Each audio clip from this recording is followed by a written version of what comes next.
You're a die-hard MMA fan, right? You know that feeling when a fighter seems unstoppable, a true prodigy destined for greatness. That's the exact feeling everyone had about Yair Rodriguez. The guy was a human highlight reel. If you've been watching the UFC for a while, you know exactly what I'm talking about. His kicks were on a different level. They weren't just powerful. They were artistic, unpredictable, and frankly, a little crazy. Think about it. Who else could pull off a spinning heel kick that lands clean on the head of a legend like BJ Penn? That wasn't just a lucky shot. It was a statement. It screamed, "I'm here, and I'm not playing by the rules."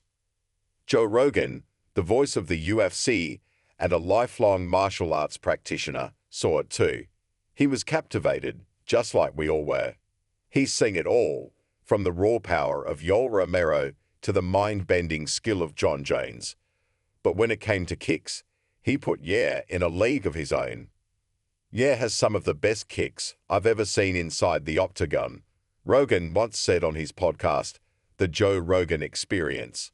Remember when he threw that against BJ Penn, hit him with a 360-degree roundhouse kick to the head? Crazy stuff to pull off in a fight. At that moment, the MMA world was buzzing. Yair was the next big thing. Everyone saw him on a fast track to a title shot. He was electrifying, a star in the making. But here's the thing about MMA.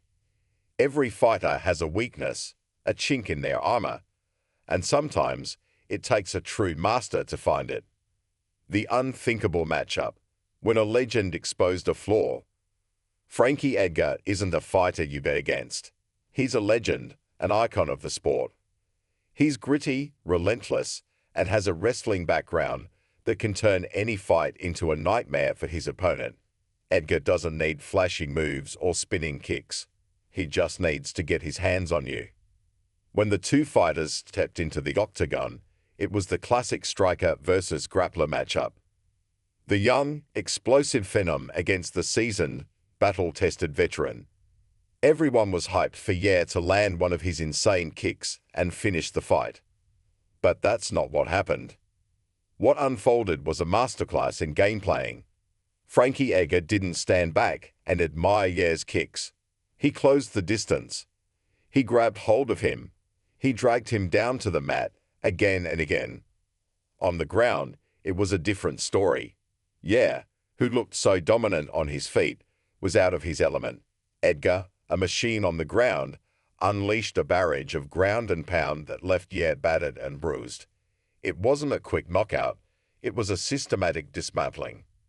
It was exposed by how good Frankie is and how nasty his ground and pound is. Rogan recalled. It was a major beatdown. That's one of those fights where you go, it's all about styles. What Frankie did was completely impose his game. Just drag him down and bake him up. That fight was a wake-up call for everyone, including Yair himself.